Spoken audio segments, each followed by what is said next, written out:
Yeah.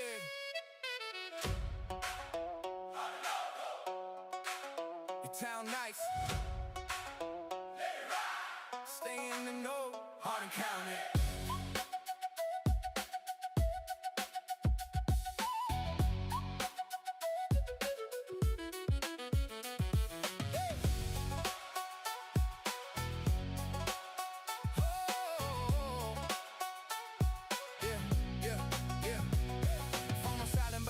Talk loud. Hardin Local got the whole town down. From Radcliffe Rose to the E-Town Square. If it's going down, you'll hear it right here. Nate got the scoop when the business grow. Nate's business buzz let the whole town know. New shop popping, yeah, the word gon' flow. Local grind strong, let the spotlight glow. Then J.O.B. with the weekend plans. Events in the county for the whole fam. Concerts, festivals, places to go. Circle that calendar so you don't miss the show. Stay in the know.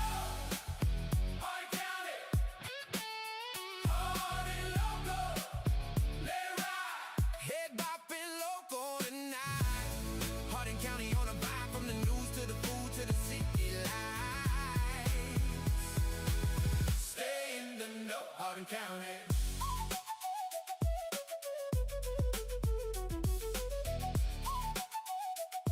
Yeah. Rachel got the numbers when the market move.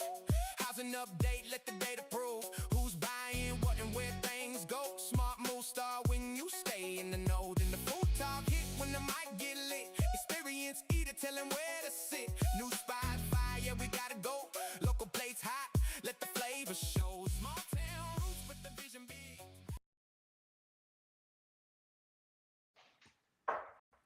Welcome back to Hardin Local. This is Phil Tall, and this is my last interview of the day. We've done 7 today, so if you haven't seen any of them, make sure you go check the page. We did 3 the other day, so there's 10 out there of local candidates running for office. I'm joined now by Jonathan Breeding, who is running for the Republican primary for Hardin County Magistrate District 8, a 2-way race against Kenny Muse. Quick thank you to today's sponsors, the Plumbing Doctor and Omni Design Group, both Hardin County businesses, helping us bring these interviews to you. More on both in a minute. Jonathan, thanks for being here. Hey, Phil, thanks for having me. Greatly appreciate the opportunity. Very welcome. Every candidate in this race for magistrate gets the same questions, same order, same time limits. So let's get to it. All right. All right. Go ahead, just so everybody can hear from you. What office are you running for and why this office specifically? I'm running for magistrate in District 8. I'm a lifelong resident of Rineyville, spent all my life in Rineyville, Vine Grove area. And I just really wanted to give our district some good representation, some sound representation. And I wanted that. And I said, well, if I'm going to want it, I may as well give it. So I decided to run.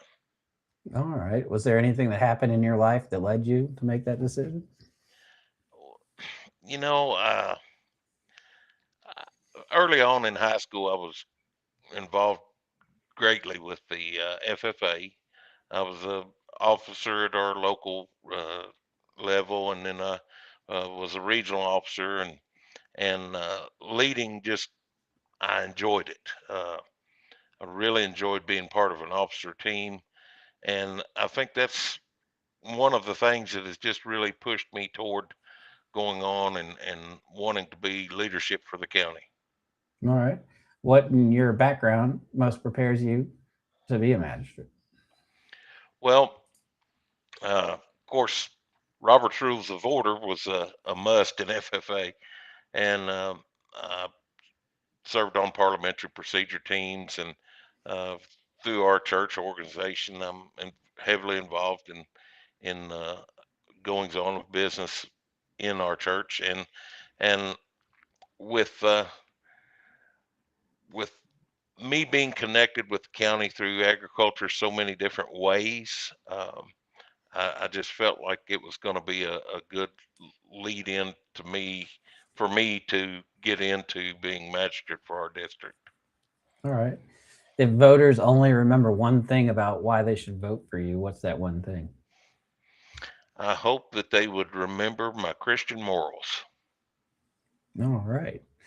Well, before we move on, let's take a quick break from today's election coverage and remind you who it's covered by and who's helped bring it to you. And that's the Plumbing Doctor, a family owned Hardin County plumbing company run by Glenn and Tracy Downs right here in Elizabethtown. Over 20 years serving E Town, Radcliffe, Fort Knox, and Hodgenville. Fully licensed and insured, 24/7 emergency service, and a 10% labor discount for military first responders and seniors. When your pipes go, call local. Call 765 Plum. That's PLUM.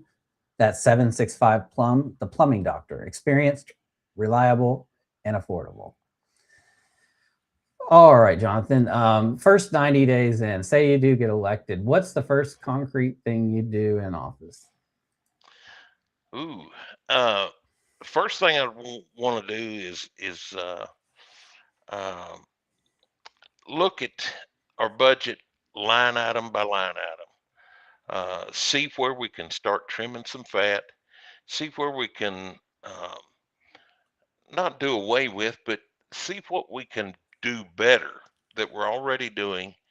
Um, through my years, I worked at Dana Corporation for 5 years, and through our QS 9000 process, we had to evaluate every operation that we did in the factory, and to see how we could do it better. And I think seeing how we can do county government better is needs to be a big focus. All right. Is your campaign self funded, donor funded, or is it a little bit of both? A little bit of both. All right. And where should people, voters, go to learn more about your campaign?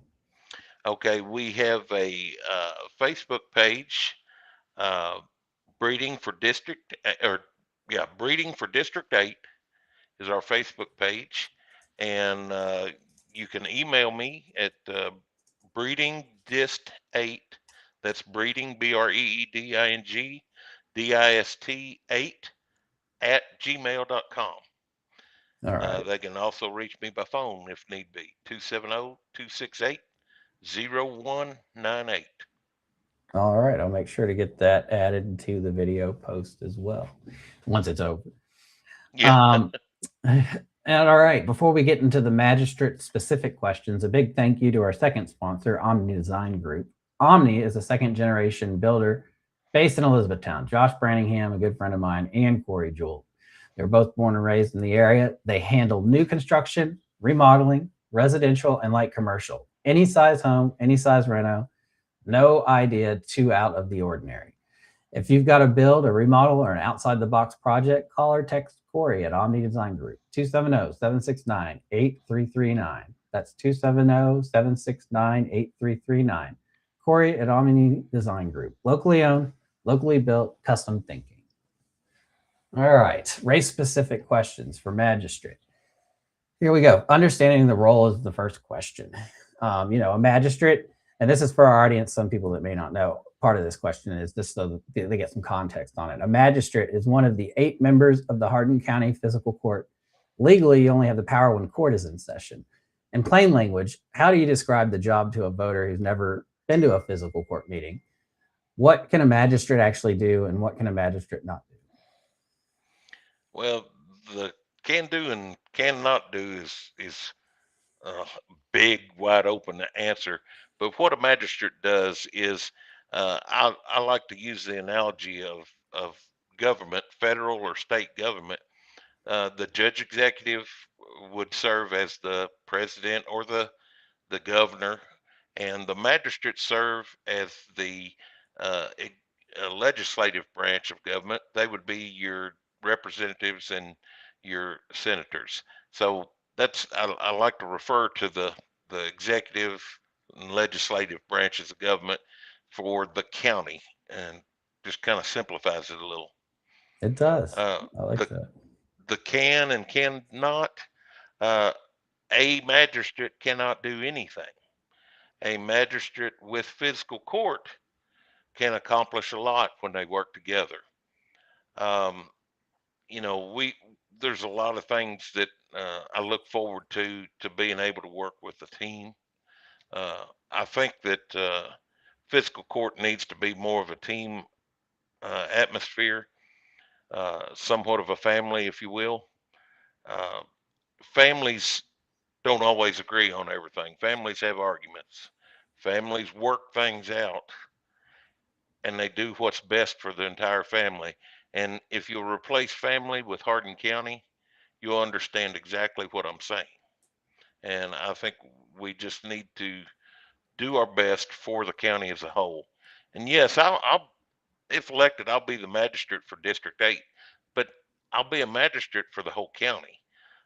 Because I don't just vote on things for District 8. We'll vote on, each magistrate votes on things that affect the entire county. So, Mhm. yeah, the people in District 8 get to vote for me, but we'll be looking for supporting all of the county, not just District 8. All right. So in 2026, 2025, 26, the budget for the county was around $60 million. If you're elected magistrate, how do you approach that budget? Are there specific line items you push to grow, project, or cut? And how do you make those trade-offs publicly so residents can follow along? Boy, the $60 million budget it's hard to believe where it's at now compared to 20 years ago, where the county budget was. Um, Trim and fat. I said it before. Um, we've got to focus on doing what we do better, more physically responsible, fiscally responsible, uh, so that we will better use those tax dollars. Part of my campaign slogan is using tax dollars like I had to work for them myself. And that's how I want to approach our budget year after year if elected. Uh, the push, and I've got a real big push right now that I want to attack. Um, we don't have the funds for it, but I know there's funds out there. Um, we really have an issue with our county bridges, and that's something I want to push for. Um, the thing I want to protect would be our emergency services. Evaluate our emergency services down to the T, and see what we can do better, whether it's ambulance, fire, sheriff's department, whatever we can do to make our emergency services better for the county. All right. I think the Um, county's done a great job by moving an ambulance to the western part of the county. Uh, that was that was a people move. That, you know, our county needed that. mhm. Great move. Yes. So you mentioned a minute ago roads and infrastructure and bridges. So there's 568 miles of roads in Hardin County. The road department maintains, which is a lot of roads. Considering I think it's hard to pave much more than 30 or 40 miles a year. And also I think they're moving towards a published pavement and bridge management plan. How should a magistrate engage with the road department, both for countywide planning and for specific road concerns from your constituents? If you Every magistrate ought to have a personal relationship with every department head, especially the road department, because if you live on a county road or travel a county road to and from home to work, and you hit that same pothole every day, you're going to be ringing your magistrate's doorbell. And the magistrate needs to have a relationship with the road department that he can reach out to them and say, hey, man, I'm getting a lot of input from uh, the voters on this certain area. What can we do to uh, fix this problem in this area, whether it be a pothole or a ditch or whatever. You said the 568 miles of road. There's some 36 county bridges in the county roads, and I think there's about 13 of them that are in dire need of repair right now. Um, that is going to be my big push when we get in, because not only are our citizens and voters traveling those roads, our emergency services are traveling those bridges, and our school buses are running across those bridges. We've got to uh, get some things back up into good working order and safe working order. All right. This next question you actually kind of answered partially in your the first one a couple questions ago. This one's about district advocacy and countywide responsibility. Every magistrate is elected by one district, but votes on policy for the whole county. How do you balance fighting for specific needs of your district, whether it's bridges, roads, drainages, with your responsibility to do what's best for all Hardin County? Uh, I think it's best described by being ethical. Um, just because something in my district needs it doesn't mean needs some attention doesn't mean that it's a more dire need than what's needed in, say, District 1 or District 4 or 5 or whatever. Uh, I think through common sense and ethics, we can work through any problem throughout the county and work together, prioritize them. Uh, Safety, of course, being the number one consideration, and we can work through them. And I'm not about District 8. I'm about Hardin County. All right. So this is the last question, and then you'll have an opportunity to do a 90-second to 2-minute elevator pitch on why people should vote for you. But first, we'll end with this question, and this one has to do with working with judge executive and other elected officials. The physical court has 8 magistrates plus the judge executive. They also have the county attorney and the county clerk as non-voting members. And then there's a lot of county business that requires all those offices, plus the cities around, the school board, the sheriff, to work together. How do you see a magistrate's role in building those working relationships, especially when you disagree with each other, with other elected officials on policy or substance? Well, Phil, I grew up with 2 older sisters, and we never saw eye to eye on everything. And we always just had to work through it. Um, I think as long as we keep clear heads, maintain the fact that the greater good is for the county itself, not for any one individual or any one individual district, but for the county as a whole, we can work through anything. Um, I think good working relationships with all those departments and areas that you mentioned is a must. I mean, if we're going to accomplish anything for the greater good of Hardin County, we're going to have to work together. And if you're not in it for the greater good of Hardin County, then what are you in it for? True. True. So, Jonathan, do want to thank you for your time. And I also want to thank all the 7 candidates that joined us today for their time.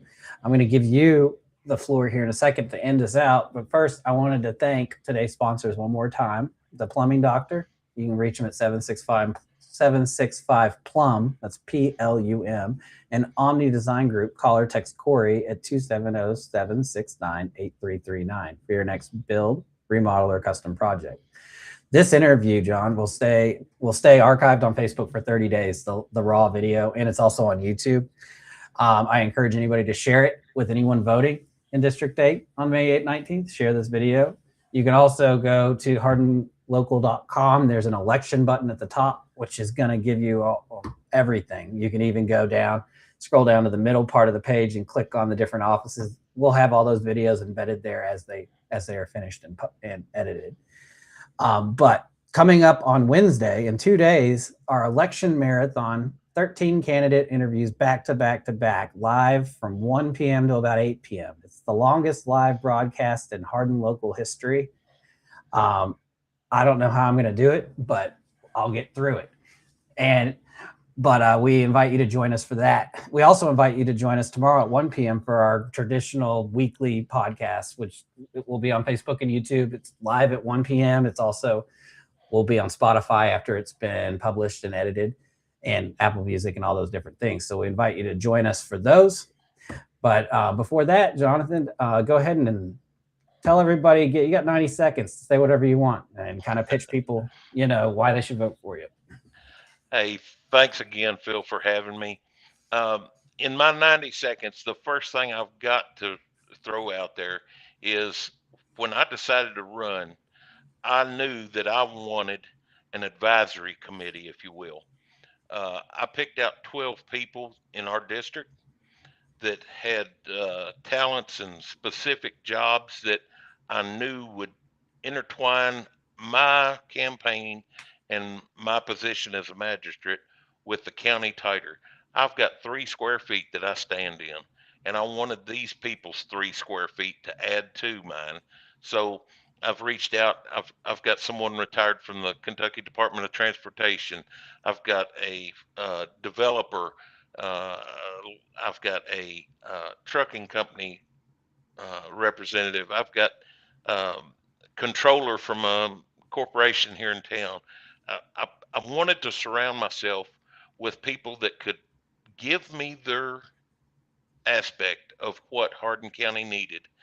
I didn't want my campaign to be based off of what John Breeding wanted for District 8. I wanted it to be what the people of District 8 wanted. And so that's my proudest moment. Win, lose, or draw, I'll go down knowing that I did my best to reach out to the community to bring people in to represent them well so that I could be the best candidate for District 8. And I humbly request your vote come May 19th. And I apologize for my attire. No, I don't apologize for my attire. Take that back. I came in from working on our field sprayer. I farm full time for a living. Uh, and, you know, I'm having trouble here lately deciding on whether to put a necktie on or my bibbed overalls on every morning. So I just ask humbly for your vote. All right, Jonathan, we thank you for that. And Hardin County, we hope you'll, watch these videos and before you go to the polls and make a decision that's best for you and your conscience and for your county. And Jonathan, hold on for a minute after I end this before you jump All off. right. We'll see you again. We'll see you guys tomorrow at 1 p.m. for our regular weekly podcast. And then on Wednesday afternoon, you got to come. You got to come watch me try to go live for 7 hours straight. It'll be fun.